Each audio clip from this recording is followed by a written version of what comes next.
వృషభ రాశి వారికి సెప్టెంబర్ 23, 24, 25, 26వ తేదీల్లో మీకు జరిగేది తెలిస్తే మీరు ఖచ్చితంగా ఆశ్చర్యపోతారు. ఈ 4 రోజుల్లో మీరు 2 పెద్ద శుభవార్తలనేవి వినబోతున్నారనమాట. అంటే మనకి ఈ సెప్టెంబర్ నెలలో 22వ తారీఖు నుంచి నవరాత్రులు కూడా మొదలైనాయి. అక్టోబర్ 2 వరకు ఈ నవరాత్రులనేవి ఉంటాయనమాట. అంటే అమ్మవారికి ప్రత్యేకంగా పూజలు చేస్తూ ఉంటారనమాట. అలాగే మీరు కూడా ఈ వృషభ రాశి వారు కూడా ఖచ్చితంగా అమ్మవారికి మీ శక్తికి తగ్గట్లుగా మీరింట్లో పూజ చేసుకోండి. మీరు ఈ చిన్న పని చేయండి. అలాగే మీకు 2 శుభవార్తలు కూడా ఖచ్చితంగా వింటారు. ఇంకా మీకేంటంటే ఈ వృషభ రాశి వారికి అనేటటువంటి వ్యక్తి ద్వారాగా కొంత అనుకోని సంఘటనలనేవి ఎదురవుతూ ఉంటాయన్నమాట. మరి అది మంచా? కాదా? ఇలాంటివన్నీ కూడా వీడియోలో పూర్తిగా వివరించబడతాయి. కాబట్టి వీడియోని ఎక్కడా స్కిప్ చేయకుండా చివరి వరకు విని వీడియోకి ఒక లైక్ ఇచ్చి సపోర్ట్ చేయండి. ఎందుకంటే నిజంగా అదృష్టం ఉంటే తప్ప ఈ వీడియో మీ కంట పడదనమాట. ఎందుకంటే చాలా వరకు కూడా విలువైన సమాచారం అందుతుంది కాబట్టి పూర్తిగా విని ఒక లైక్ ఇచ్చి సపోర్ట్ చేయండి. వృషభ రాశి వారిది రాశి చక్రంలో 2వ రాశి. వీరి రాశికి అధిపతి శుక్రుడు. ఈ వృషభ రాశి వారిని మనం గమనించినట్లయితే వీరు వ్యక్తిగతంగా చాలా మంచివారండి. ముఖ్యంగా చెప్పాలంటే కష్టజీవులనమాట. కష్టాన్ని నమ్ముకొని బ్రతికేటటువంటి వ్యక్తులు. ఎప్పుడైనా సరే మీరు చూడండి, వృషభ రాశి వారు మీరు కానివ్వండి, మీ ఇంట్లో వారు కానివ్వండి, వృషభ రాశి వారిని మీకు తెలిసిన వారు కానివ్వండి, గమనించండి. ఎప్పుడూ కూడా కష్టం చేస్తూనే ఉంటారనమాట. వారికి కూర్చునే అవకాశం దొరికినా కూడా కష్టం చేయటానికి ఇష్టపడతారనమాట. ఎందుకంటే వారి యొక్క కల్లా కపటం లేని మంచితనము, వారి యొక్క మనస్తత్వం యొక్క గొప్పతనానికి గుర్తుగా అలా వాళ్ళు చాకిరీ చేయటం అని చెప్పుకోవచ్చు అనమాట. కాబట్టే వీరికి దైవం యొక్క అనుగ్రహం కూడా పుష్కలంగా ఉంటుంది. అలా కష్టపడి పని చేయటం వలన, అంటే శరీరానికి పని అప్పచెప్పటం వలన వీరి మనసు అనేది ప్రశాంతంగా ఉంటుందన్నమాట. లేకపోతే మనసు ఏంటంటే, మన మనసు అనేది చాలా రకాలుగా మానసికంగా గొడవలు చేస్తూ ఉంటుందన్నమాట. మన మనసుని మనం అదుపులో పెట్టుకోవటానికి చాలా కష్టపడాల్సి వస్తుంది. కానీ మన మనసు మన అదుపులో ఎప్పుడు ఉంటుంది అనంటే, మన శరీరానికి పని అప్పజెప్పినప్పుడు అది సైలెంట్ అయిపోతుందన్నమాట. లేకుండా మనం శరీరం హాయిగా కూర్చొని ప్రశాంతంగా పడుకున్నాం అనుకోండి, మనం శరీరాన్ని పడుకోబెట్టినా ఇది పడుకోదే. ఇది చిన్న పిల్లల కన్నా కూడా ఎక్కువగా అల్లరి చేస్తూ ఉంటుందన్నమాట. దీన్ని కంట్రోల్ చేయటం చాలా కష్టం. దీన్ని కంట్రోల్ చేయడానికి ఒకే ఒక్క మార్గం ఏంటంటే శరీరానికి పని అప్పచెప్పటం.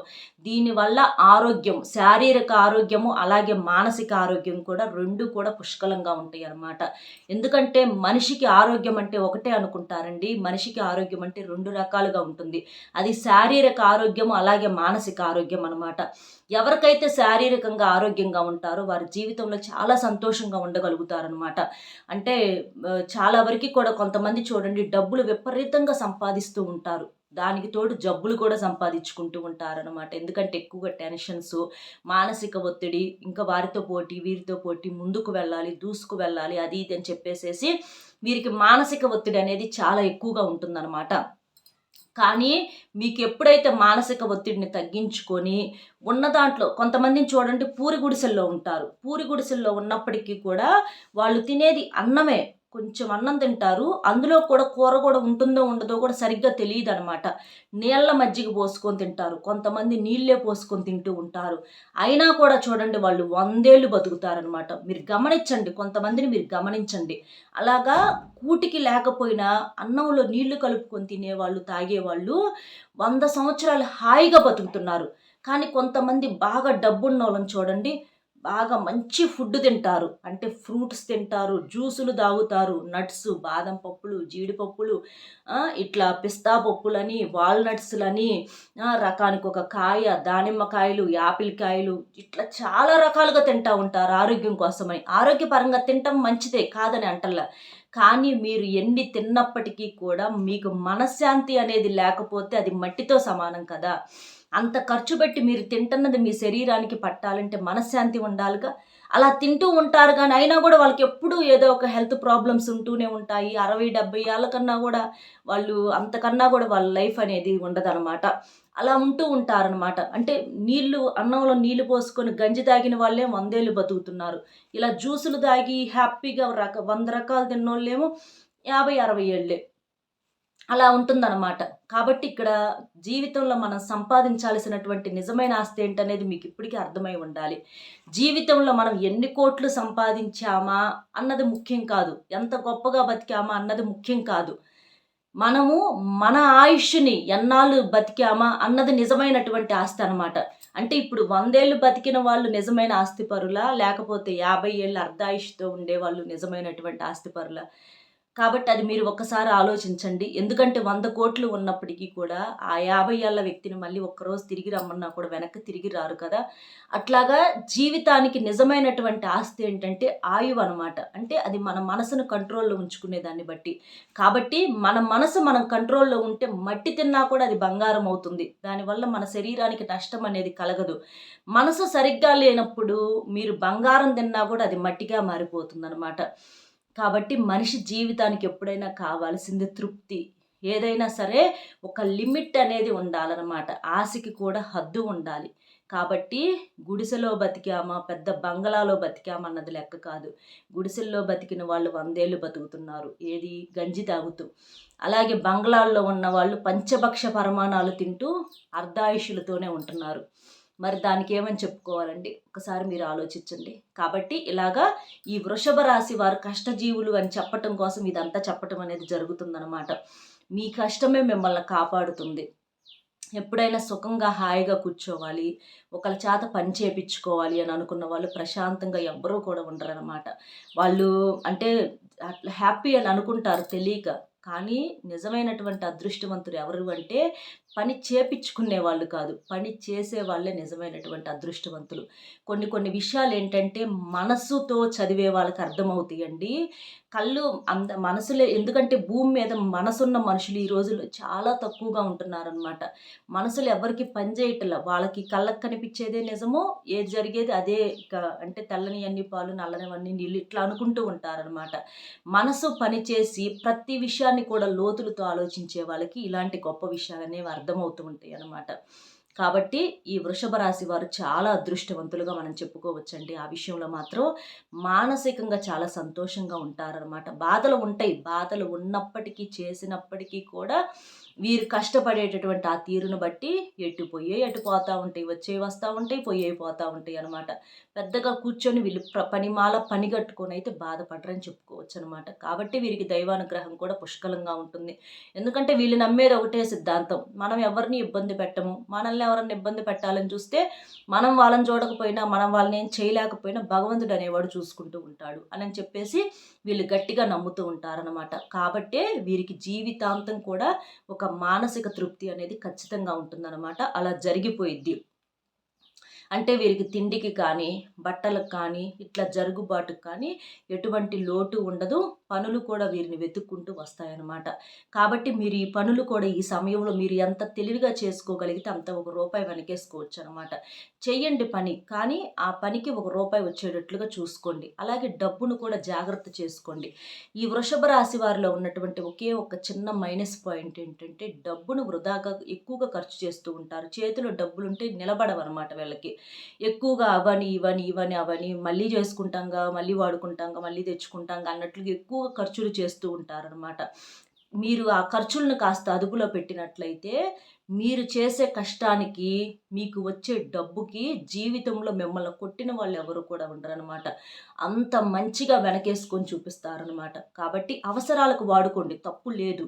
కానీ వృధా ఖర్చులు ఏవైతే ఉంటాయో ఆ వృధా ఖర్చులను మీరు తగ్గించుకోగలిగినప్పుడు మీరు బ్రహ్మాండంగా బ్రతికేటటువంటి అవకాశం అనేది పుష్కలంగా ఉంటుందన్నమాట. కాబట్టి వృషభ రాశి వారు ఈ చిన్న పనిని మీరు చేయండి. డబ్బును అంటే మనం సంపాదించడం గొప్ప కాదు, దాన్ని నిలబెట్టుకోవటం కూడా గొప్ప అన్నమాట. అలాగే కాస్తో కూస్తో మీకు కూడా విశ్రాంతి అనేది అవసరమండి. ఎందుకంటే కష్టం అని చెప్పి కష్టంలోనే సుఖముంది అని చెప్పేసేసి మరీ మితిమించి కష్టపడొద్దు. మీ ఆరోగ్యం మీద కూడా మీరు దృష్టి పెట్టుకోండి. ప్రశాంతంగా తినటం, ప్రశాంతంగా పడుకోవటం, తిన్న ఒక్క ముద్దైనా ప్రశాంతంగా తినండి. హాయిగా తినండి. ఏదో ఒకటి పని చేస్తా అలా వద్దు. కంగారు పడతా వద్దు. ప్రశాంతంగా తినండి. ప్రశాంతంగా ఉండండి. మైండ్‌ని అదుపులో పెట్టుకోండి. హ్యాపీగా ఉండండి. భగవన్నామ స్మరణ చేసుకోండి. పని చేశారనుకోండి, 4 పనులు పరిగెత్తి అంటే అదే అంటారు. పరిగెత్తి పాలు తాగే కన్నా నిలబడి నీళ్లు తాగటం నయమని.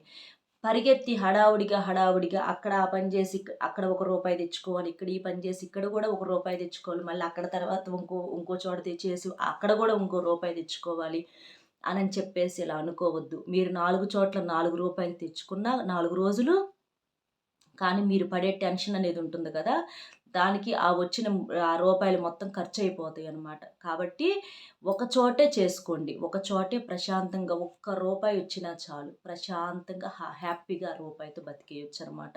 కాబట్టి జీవితంలో మనిషికి నిజమైనటువంటి ఆస్తి, నిజమైనటువంటి సంపద కోట్లు ఇచ్చినా కూడా కొనుక్కోలేనిది, చాలామందికి అర్థం కానిదేంటంటే మనిషికి మనశ్శాంతి అనమాట. కాబట్టి వృషభ రాశి వారు చక్కగా ఇలాంటి నియమాలనేవి ఆచరించండి. మీకు బాగా కలిసి వస్తుంది. దేని గురించి అతిగా ఆలోచించవద్దు. నారు పోసిన వాడు నీరు పోస్తాడు. కాబట్టి దాని గురించి మీరు ఇబ్బంది పడొద్దనమాట. సమస్యలు ఖచ్చితంగా వస్తూ ఉంటాయండి. మన వల్ల కాని సమస్యలు చాలా రకాలుగా వస్తూ ఉంటాయి. కానీ వాటి గురించి మీరు ఎక్కువగా బాధపడొద్దనమాట. ఇంకా మీరు ఈ నవరాత్రుల్లో చక్కగా అమ్మవారికి పూజలు చేసుకోండి. మనకు అక్టోబర్ 2 వరకు ఉన్నాయి కాబట్టి చక్కగా పూజలు చేసుకోండి. ఆ తల్లికి భక్తి శ్రద్ధలతో మందార పుష్పాలు దొరికితే చక్కగా మందార పుష్పాలతో అలంకరణ చేసేసి ఈ 9 రోజులు 9 అవతారాలతో ఆ తల్లికి పూజ చేస్తూ ఉంటారు. అలాగా దీపధూప నైవేద్యాలతో మీ శక్తికి తగ్గట్లుగానే పూజ చేసుకోండి. మీకేమీ చేయలేమనుకుంటే ఒక చిన్న బెల్లం ముక్కనైనా సరే నైవేద్యంగా పెడితే ఆ తల్లి ఆనందంగా స్వీకరిస్తుందన్నమాట. అలా చేసేసి మీరేం చేస్తారంటే ఆ తల్లి ముందల ఒక 100 రూపాయల నోటు కానీ, ఒక 500 రూపాయల నోటు కానీ తీసుకొని, లేదా ఒక 50 అయినా పర్వాలా, లేదా ఒక 10 రూపాయలైనా పర్వాలేదండి, ఇబ్బంది అయితే ఏం లేదు. అలా తీసుకొని ఆ తల్లి ముందల ఏంటంటే ఆ నోటు 9 రోజులు పూజ చేస్తారు కదా, మొదటి రోజు అక్కడ పెట్టేసేసి 9 రోజులు అలాగే ఉంచేసేసేయండి. అలా ఉంచినటువంటి ఆ నోటును పూజలన్నీ పూర్తయిన తర్వాత 10వ రోజు తీసుకెళ్ళి మీ బీరువాలో పెట్టుకోండి. ఇలా చేయటం వల్ల ఏంటంటే విపరీతంగా ధనాకర్షణ అనేది పెరుగుతుందనమాట. బీరువాలోకి డబ్బు ప్రవాహంలాగా వచ్చి పడుతుంది. ఎందుకంటే ఈ 10 రోజులు, ఈ 9 రోజులు కూడా ఆ తల్లి పాదాల దగ్గర ఆ నోటు అనేది ఉంటుంది కాబట్టి ఆ తల్లి యొక్క శక్తులు ఆ నోటుకు అనేవి చేరి మనకు బాగా కలిసి రావడానికి అవకాశం అనేది ఉంటుందన్నమాట. తిరుగులేని అదృష్టాన్ని, ఐశ్వర్యాన్ని మనకు ఆ నోటు తెచ్చిపెడుతుంది. అలాగే మీరు ఓం శ్రీం నమః అనే మంత్రాన్ని కానీ, ఓం దుర్గాదేవియే నమః అనే మంత్రాన్ని కానీ చక్కగా 11 సార్లు చెప్పుకోండి. అలా చెప్పుకోవటం వలన ఆ తల్లి యొక్క ఆశీస్సులు మీకు సంపూర్ణంగా అందుతాయన్నమాట.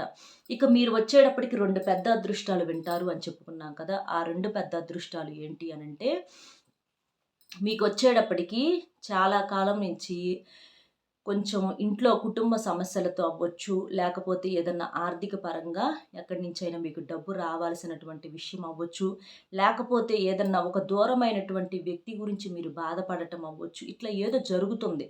ఆ విషయం అనేది మీకు ఇప్పుడు అనుకూలంగా మారుతుందనమాట. అంటే మీకు జరగదు అని చెప్పేసి మీరు హోప్ తీసేసుకున్నారు ఆ విషయం మీద. అంటే ఇష్టమైనటువంటి వ్యక్తి ఎవరన్నా మిమ్మల్ని దూరం పెట్టేసుకుంటే ఇక వాళ్ళు మాకు రారు, అంటే వాళ్ళు మాకు ఫోన్ చేయరు, మాట్లాడరు అనేటటువంటి విషయాన్ని తీసి పక్కన పెట్టేసుకున్నారు.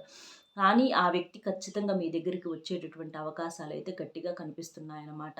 ఇది మీకు మొట్టమొదటి శుభవార్తగా చెప్పుకోవచ్చు. ఎందుకంటే మనం ప్రాణంగా ప్రేమించిన వ్యక్తి మనల్ని ఒక మాట అని దూరం పెట్టినా సరే మళ్ళీ వాళ్ళంతట వాళ్ళు వచ్చి పలకరిస్తే మనం క్షమించగలుగుతామండి.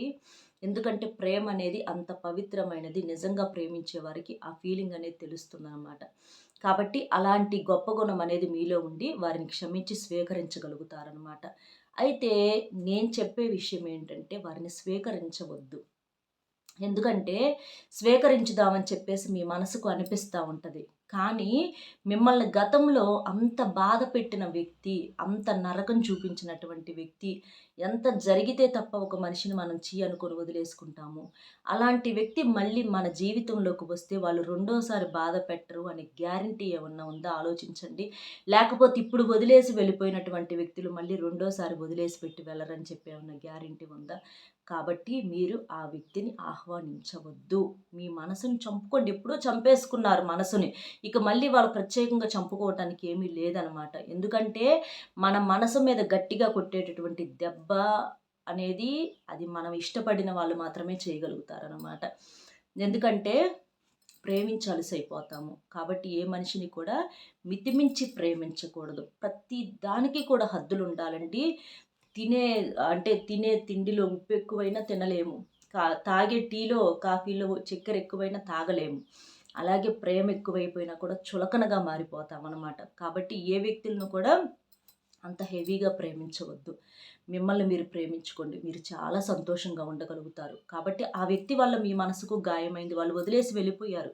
వద్దు. అలాంటి వాళ్ళు తిరిగి వచ్చినా మీరు నమ్మొద్దు. వాళ్ళు మళ్ళీ గట్టిగా గాయం చేస్తారు. ఈసారి కోలుకోవటం కూడా చాలా కష్టమైద్ది. ఎందుకంటే ఇప్పటికే కోలుకోవటానికి చాలా టైం పట్టింది మీకు. మళ్ళీ ఇంకో దెబ్బ కొట్టించుకొని ఇప్పుడిప్పుడే కోలుకునేవాళ్ళు మళ్ళీ ఇంకో దెబ్బ కొడితే మళ్ళీ మీకు కోలుకోవటానికి ఎంత టైం పట్టిద్దో ఒకసారి ఆలోచించండి. అసలు కోలుకోలేకపోవచ్చు కూడా. కాబట్టి అలాంటి నమ్మక ద్రోహుల్ని దయచేసి మీ జీవితాల్లోకి ఆహ్వానించవద్దు. ఇది మీకు గుడ్ న్యూస్ లాగా ఉన్నప్పటికీ అంటే మీకు ఇది బాధ కలిగించే విషయం అయినప్పటికీ కూడా అలాంటి వాళ్ళని ఆహ్వానించొద్దు అని చెప్పి అనుకున్నాను చూడండి. ఇది గుడ్ న్యూస్ అనమాట. కాబట్టి ఇది మీకు మొట్టమొదటి గుడ్ న్యూస్. ఇక రెండవ గుడ్ న్యూస్ ఏంటంటే మీరు చేసేటటువంటి పనుల్లో అంటే మీరు ఏ పని కొన్నాళ్ళ నుంచి ఒక పని చేయాలి అని చెప్పేసేసి గట్టిగా దృఢ సంకల్పంతో ఉన్నారనమాట. అంటే అది ఒక ఉద్యోగం అవ్వచ్చు, ఒక వ్యాపారం అవ్వచ్చు, ఆ ప్రయత్నాలు అనేవి చేస్తూ ఉన్నారు. కాకపోతే అక్కడ దాకా వెళ్ళి ఆ పని అవుతున్నట్లు ఉంటుంది కానీ అవ్వటం లేదనమాట. అలాగా అలా మీకు సంబంధించి ఏదో ఒక పని అనేది కొంచెం ఇబ్బంది పెడుతూ ఉంది. కానీ మీరు దానికోసం ఎదురు చూస్తున్నారనమాట. ఇప్పుడేంటంటే మీకు ఖచ్చితంగా ఆ పని అనేది జరుగుతుందనమాట. మీరు ఏదైతే కోరుకున్నారో ఆ ఉద్యోగం మీకు దొరకటం, లేకపోతే ఆ వ్యాపారం మీకు కలిసి రావటం కానివ్వండి, లేదా మొదలు పెట్టుకోవటం అవ్వచ్చు. ఇట్లా ఏదన్నా కానివ్వండి, ఇప్పటి నుంచి మీకు బాగా కలిసి వస్తుంది. దానికి సంబంధించినటువంటి ఆ యొక్క గుడ్ న్యూస్ అనేది మీరు వినగలుగుతారు. అంటే జరిగిద్ది అనే గుడ్ న్యూస్‌ని మీరు వినగలుగుతారనమాట. అలా మీరు సంతోషంగా ఉంటారనమాట. ఇలా ఈ రెండు గుడ్ న్యూస్‌లనైతే ఖచ్చితంగా మీరైతే వింటారండి. అవి విని మీరు చాలా సంతోషంగా ఉంటారనమాట. ఇలా ఖచ్చితంగా మీకు ఈ 3 రోజుల్లో అయితే ఈ 4 రోజుల్లో జరిగేదైతే ఇది. ఇలా చక్కగా అమ్మవారికి పూజలు చేసుకోండి. మనం చెప్పినట్లుగా చిన్న పరిహారం చేయండి. అమ్మవారి దగ్గర ఈ మంత్రాన్ని కూడా చెప్పుకోండి. ఈ గుడ్ న్యూస్‌లు కూడా మీకు ఇవి యాడ్ అవుతాయి అనమాట. కాబట్టి అలాగే మీకు మరి ఇప్పుడు నేను చెప్పాను కదా! అలా ఇష్టమైన వాళ్ళు వచ్చినప్పుడు నో అనమని చెప్పేసి. మరి మీ జీవితంలో ఇది జరిగిందా? అసలు మీకు ఈ సంఘటన అనేది మీకు జరుగుతుందా? అనేది మాత్రం నాకు ఖచ్చితంగా కామెంట్ చేయండి. మరి అలా వస్తే వాళ్ళని మరి మీరు అంటే నేనైతే యాక్సెప్ట్ చేయొద్దు అని చెప్పా. మరి మీరు యాక్సెప్ట్ చేస్తారా లేదా అనేది ఖచ్చితంగా నాకు కామెంట్ అనేది చేయండి. ఎందుకంటే చూద్దాం మీ మనసుల్లో అసలు ఏముంది ఏంటనేది నాకు అర్థం అవ్వాలి కదా! కాబట్టి ఖచ్చితంగా ఇలా చేసేసేయండి. మీకైతే మాత్రం ఈ 4 రోజులు బ్రహ్మాండంగా ఉంటుంది. ఇబ్బందయితే ఏమీ లేదు. ఈ దేవి నవరాత్రులు పదే పదే రావు కాబట్టి చక్కగా ఆ అమ్మవారిని భక్తి శ్రద్ధలతో, నియమనిష్టలతో పూజించండి.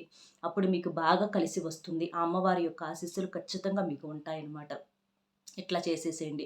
అర్థమైంది కదండీ! మన వీడియో నచ్చితే ఒక చిన్న లైక్ ఇచ్చి సపోర్ట్ చేయండి. మీరు లైక్ చేసినప్పుడు కామెంట్స్ దగ్గర హైప్ అనే బటన్ యాక్టివ్ అవుతుంది. అక్కడ క్లిక్ చేస్తే మీ యొక్క పాయింట్స్ కూడా యాడ్ అవుతాయన్నమాట. అలాగే మీకు తెలిసిన వృషభ రాశి మిత్రులు ఎవరైనా ఉంటే వారికి కూడా షేర్ చేయండి. మీరు లైక్ చేయటం వల్ల వీడియో ఇంకొంతమంది వృషభ రాశి మిత్రులకు చేరి వారు కూడా ఉపయోగించుకునే అవకాశాన్ని కల్పించిన వారు అవుతారు. కాబట్టి లైక్ ఇచ్చి, షేర్ చేసి, సబ్స్క్రైబ్ చేసుకొని సపోర్ట్ చేయండి. మరొక మంచి విశేషంతో మళ్ళీ కలుద్దాం. Bye friends.